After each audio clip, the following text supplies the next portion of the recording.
Now then, I don't know if you're going to remember, but anybody remember before Christmas? Just about. It's a bit of a fog. Right. Just before Christmas, I said, we'll start a series, and as opportunity arises, we'll carry on with it. And we looked at the beginning of the book of Joshua, and how God had chosen these people and led them through the wilderness, brought them right to the edge of the promised land. And then in chapter 2 we looked at, I think the second thing that we looked at was choices. And who God chooses and how he chose these people. Because as we know, if you know something of the Bible, you know that they complained, they mourned, they groaned, they did everything. But God still chose them. And as they had crossed into the promised land, they came up against a place right in front of them, a place called Jericho. Remember the children's song? Yeah. Round the walls of Jericho the army went. Right. And so Joshua, poor Dab, who had to step into the shoes of Moses, you can't do that, it's impossible to do, isn't it? But he was taking control under God's guidance of the people of Israel, and they sent spies into Jericho. And you remember where they hid, or where they were hidden? Can you remember? Were they hidden in Jericho? In the house of Rahab, a prostitute. God picks this place where these spies were going to be hidden, in the house of a prostitute. Would you? We might go all over. You see, his thoughts are not our thoughts, and his ways are not our ways. He knows. He chose this woman and continues with her to the point where, if you turn to Matthew chapter 1, where you've got the lineage of Jesus, guess who's there in verse 5?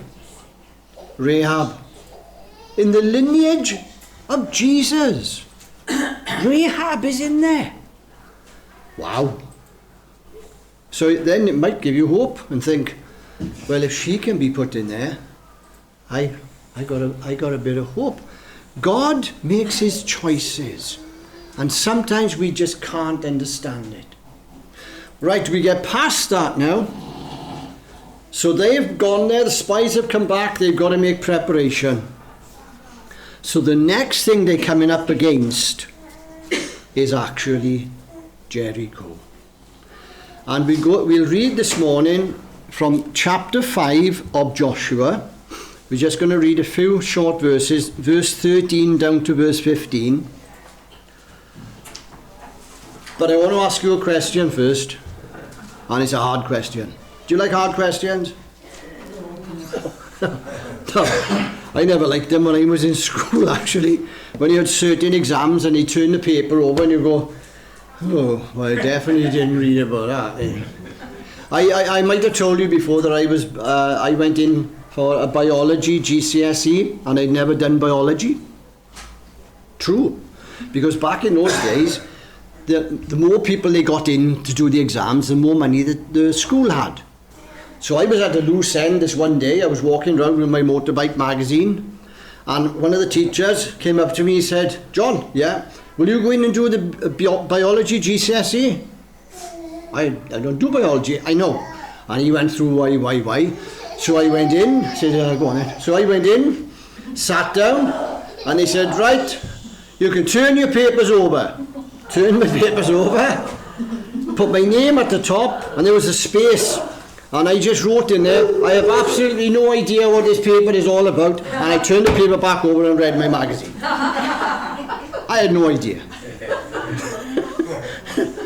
I couldn't even understand the first question, let alone answer it. So, I'm going to ask you a question with regard to this.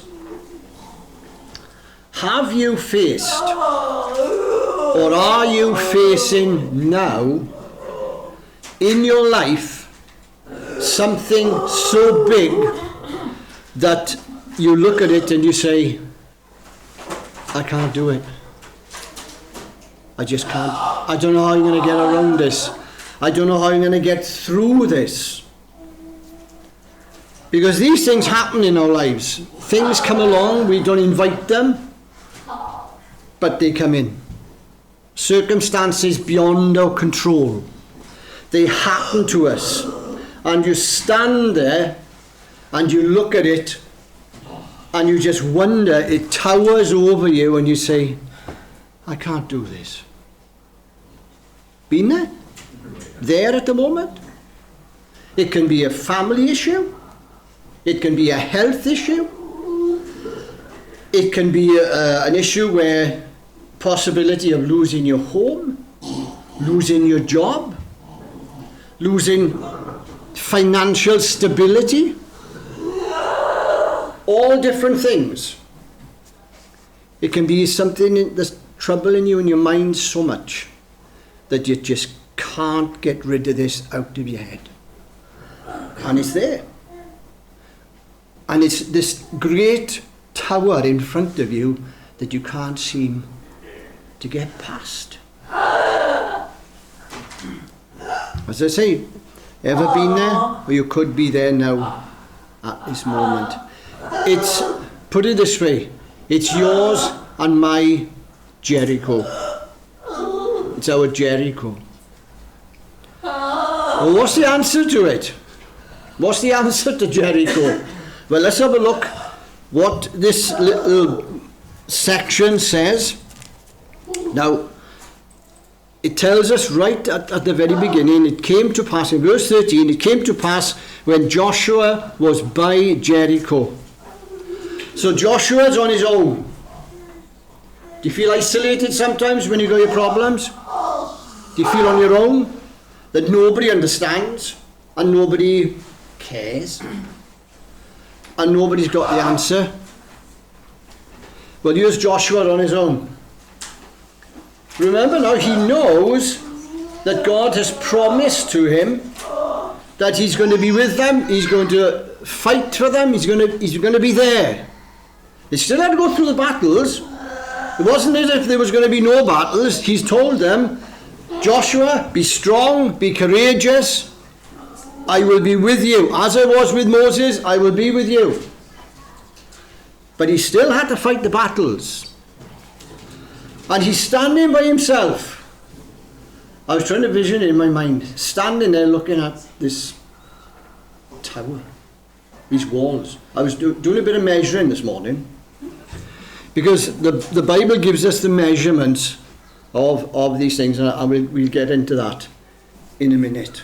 Let's read these first few verses here. Chapter 5, verse 13 to 15.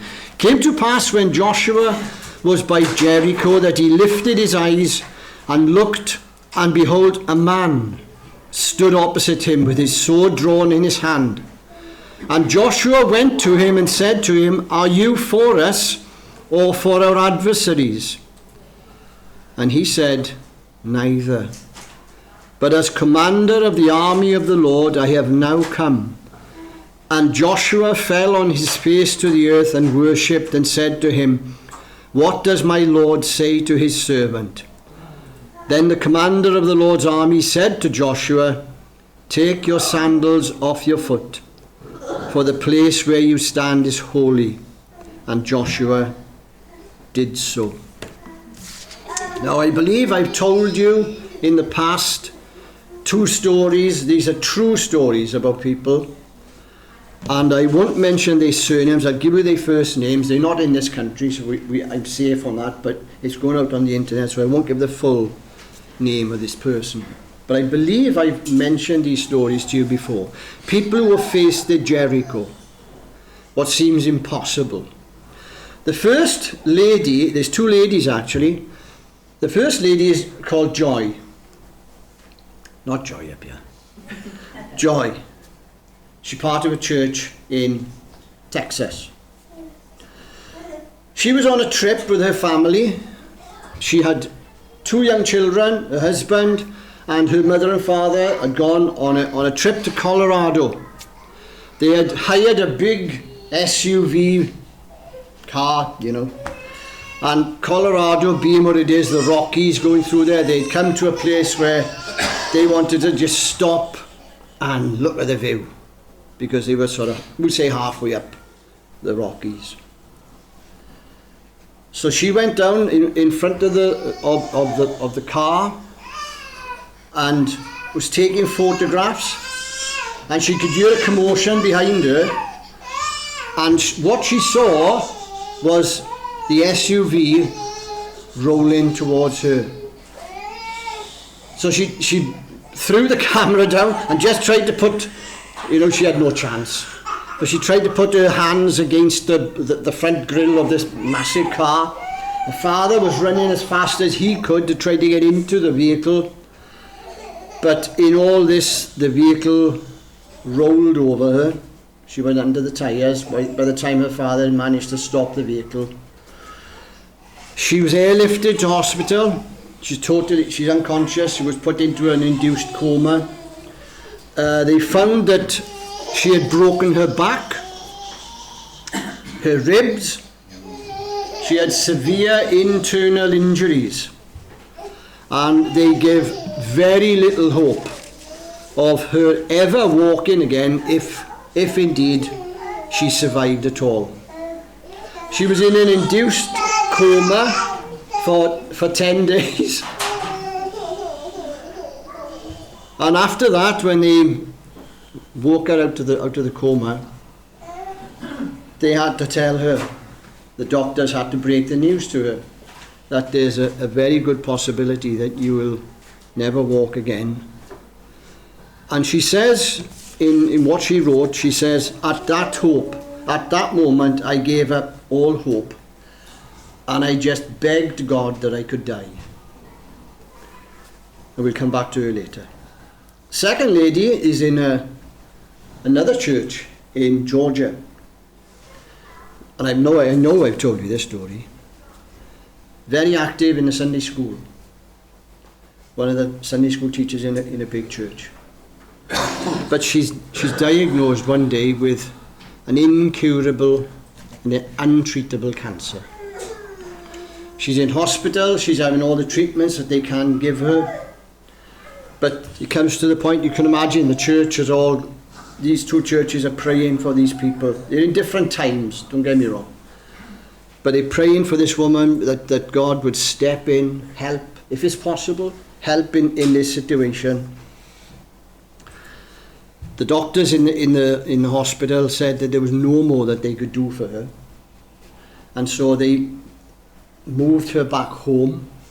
The husband sorted out everything with the bedroom. They were on one level. They were living in a cul-de-sac. And so they had a bedroom there set up where this lady was in bed, and she had all the tubes going into her just to kill the pain of the cancer that was killing her. Both of them facing the Jericho. Both of them up against something that's bigger than them. And I'm sure that Joshua here, even with those two accounts, would perhaps want to weigh in on this. He wasn't in a hospital bed. He wasn't in a bed in a house.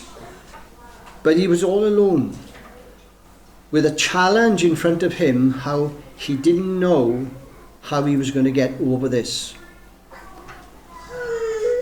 As of yet, God had not told him what was going to take place, or how things were going to take place. He was literally facing his Jericho. Well, you go through scripture, you find David. He faced his Jericho with Goliath. Elijah, that we've been looking at in the youth on a Monday night, he had his Jericho with a woman called Jezebel. John the Baptist had his Jericho with the Roman Empire, standing against them and preaching repentance. And Joshua had the barbaric people that lived in Jericho. You know, this city towered This is where the measurements come in. This city towered over the plains in the Dead Sea. Now then, the walls, right? When they say round the walls of Jericho, the bottom of the wall, okay? The bottom of the wall is from that wall to that wall, give or take a foot. That's the thickness of the wall. Okay? That's the bottom wall. And that goes up 16 feet. That's 9 feet. You've got another 7 feet on top of this. It's nearly double the height that we have here of the bottom wall. On top of that is built an 8 foot thick wall, which is around about here, from there. An 8 foot thick wall. That goes up 22 feet. We're looking at something 38 feet long. 38 feet is from here to the front doors. Tilt that up. That length, you tilt that up, you are actually higher than the top of a house opposite. The very, very top. You're up higher.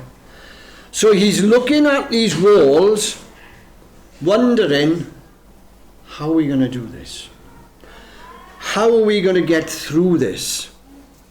It's strange how we forget things, isn't it? We got wonderful memories. No, we haven't. We forget. And it's strange how he forgot that just weeks before this, God had brought them to the Jordan. You can read it for yourself in chapter 2 and chapter 3. God brought them to the Jordan. It was in flood. How are they going to get across? And God told them what to do. The priests will take the Ark of the Covenant, and when the moment their foot touches the water, he basically said to Joshua, watch. And as they touched the water, it seemed as if two walls went there, invisible walls. And the water that was coming down from the north, remember it's in flood, just built up, just like the Red Sea did. It built up.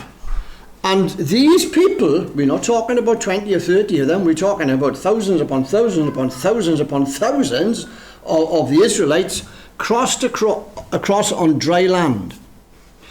It mentions in that chapter that up the road, we'll say up the road, was a place called Adan, where this Jordan came past, and that place was flooded because of this water, couldn't go anywhere, and that was over 30 miles away. So God wrought this miracle for them to get across there, and Joshua seems to have forgotten. If God can take us through the Red Sea, if God can take us through here, it's going to happen by here. Because all these things happened, and even Rahab says to the spies, do you know, because we found out what happened with the Red Sea, fear has passed through all of us. We're afraid because of the Lord, you are God. And even the scriptures here, if you read them, tells us that the Amorites had heard of what God had done in Jordan for them, and they're terrified. Perhaps he'd forgotten, but don't we do the same? Don't we do the same? We forget. God comes in for us in his own way. He either supplies the need or he does something for us, and the next problem we meet up, what am I going to do? How do I get through this? We forget about what God has already done for us. And here with Joshua, this man turns up. And man in my Bible here has got a capital M on it. This is no ordinary man. We know from what we read here, where it says, take your sandals off your feet, for the place whereon you stand is holy. Where have you heard that before? Moses at the burning bush. God turns up here. This is a pre-incarnate visitation, big term, isn't it? Pre-incarnate, before Jesus was born, he turns up here. He turns up at Jericho. to be with Joshua. There's many times in the Old Testament where the Son of God turns up. Abraham, remember Abraham in Genesis? 3 strangers came to his tent on their way to Sodom and Gomorrah.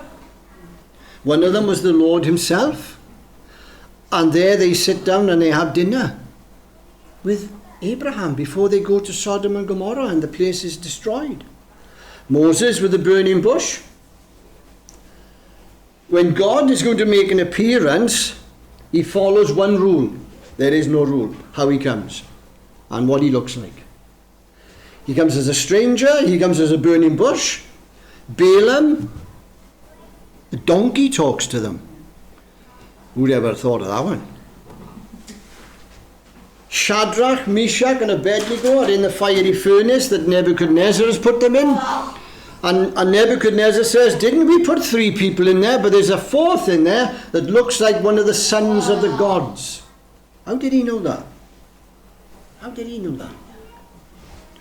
In the garden tomb after the resurrection, Mary's looking for Jesus. There's a man there who appears to be a gardener and says, Mary. And she recognizes his voice. He turns up as a gardener. On the road to Emmaus after the resurrection, he's dressed as a traveller with them, talking with them. By the shores of the Galilee, when he wants to meet up again with his disciples, he's like a fisherman. And you with Joshua, he's a soldier. He's got a sword drawn in his hand. He was flesh and bone. He was solid. He wasn't a figment of Joshua's imagination, but he was there.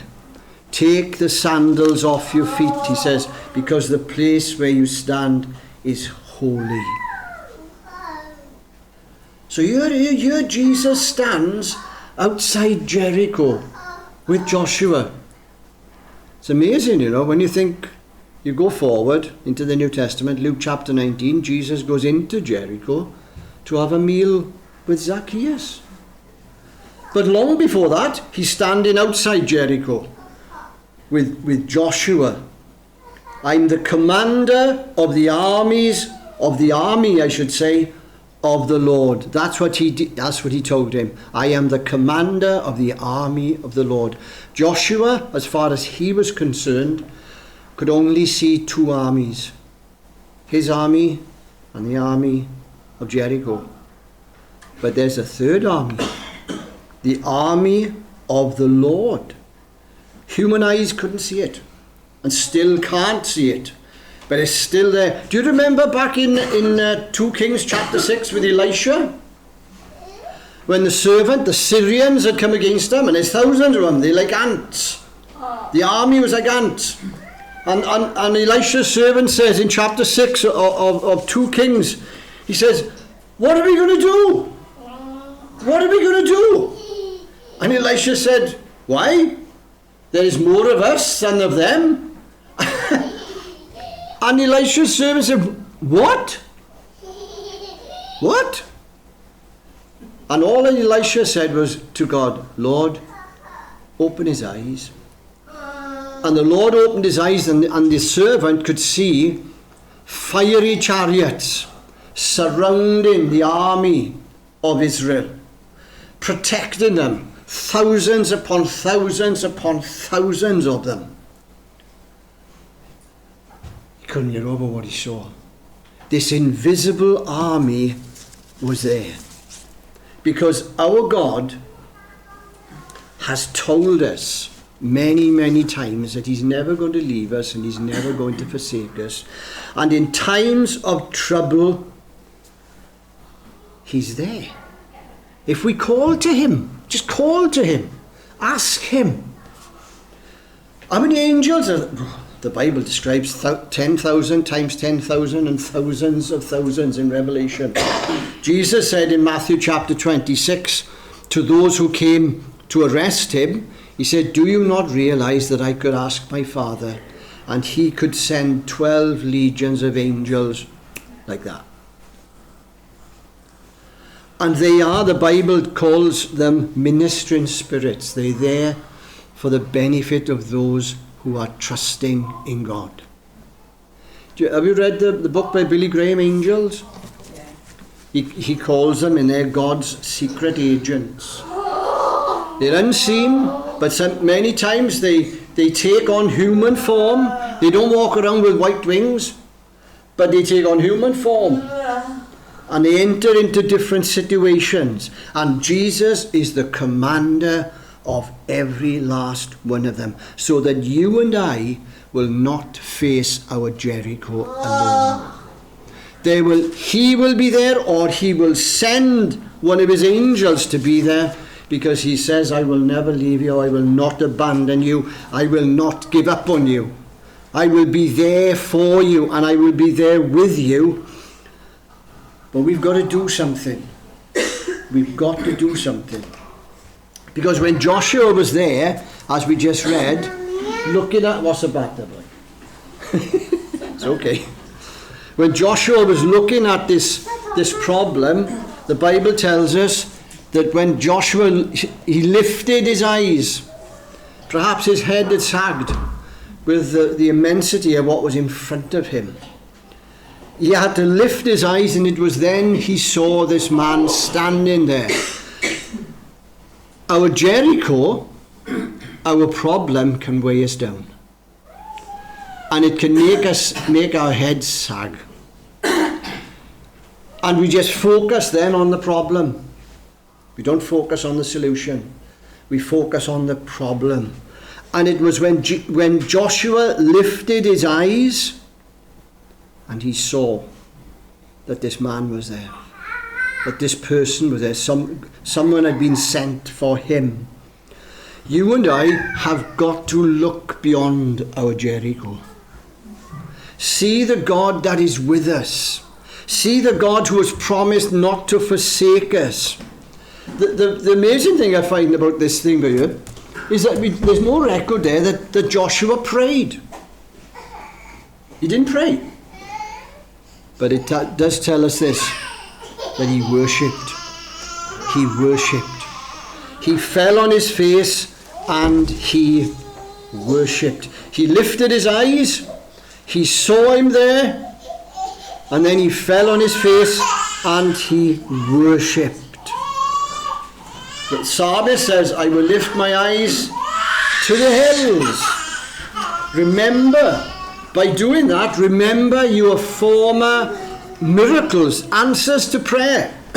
God having stepped in for you. Remember those times, those events, those situations.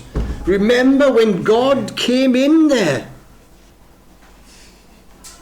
Don't listen to the lies of Satan. The lies of Satan will drag you down. Drag you down.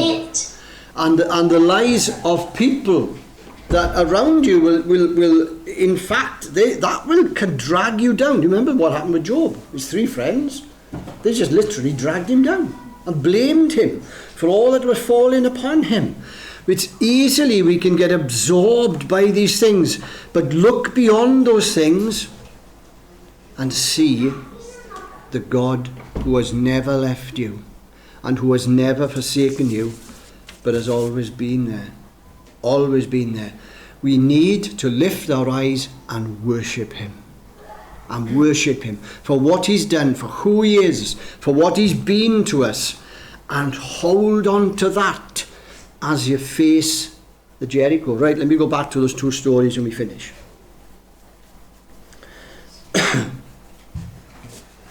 She was in the hospital bed. Didn't want to know. She wanted to die. The lady called Joy. The doctor came in and she took note of him. Because he had long hair. She hadn't seen him before. But this doctor came in his, in his whatever he had on, his gown. He had long hair, and she said he had really bright blue eyes. And he stood at the bottom of the bed and he picked up her, what do you call those things at the bottom? They flip the card. Picked the chart up. And she said he was just flicking. She said, by what I saw, he wasn't reading anything. He was just flicking through it. And he put the chart back in the end of the bed, looked at her, and said, you're going to be all right. And he left. Later that day, her husband came in, obviously to see her. And she told him about this doctor that had come in and said everything's going to be okay. And described this doctor. The nurses came in, other doctors came in. They had no idea who she was talking about. Who was this doctor? They saw this man on a CCTV camera coming down the hallway. Long hair, she said. Going in through the door to where she was. And they kept watching the camera because he wasn't in there long. And they saw the door open, but nobody coming out. Wonder who was that? Was this one of God's ministering spirits? 21 years later, she's in a wheelchair, but she's active and she's working in the church in Texas. God brought her through her Jericho. She came out the other side. The walls came tumbling down for her on her Jericho. The other lady was in bed in her house. Her husband has a knock at the door. He goes to the door. He opens the door. There's a man standing there he's never seen before. And this man says to him, I've come about your wife. And he writes in this testimony as well, I would never let strangers in my home, unless I knew what was happening.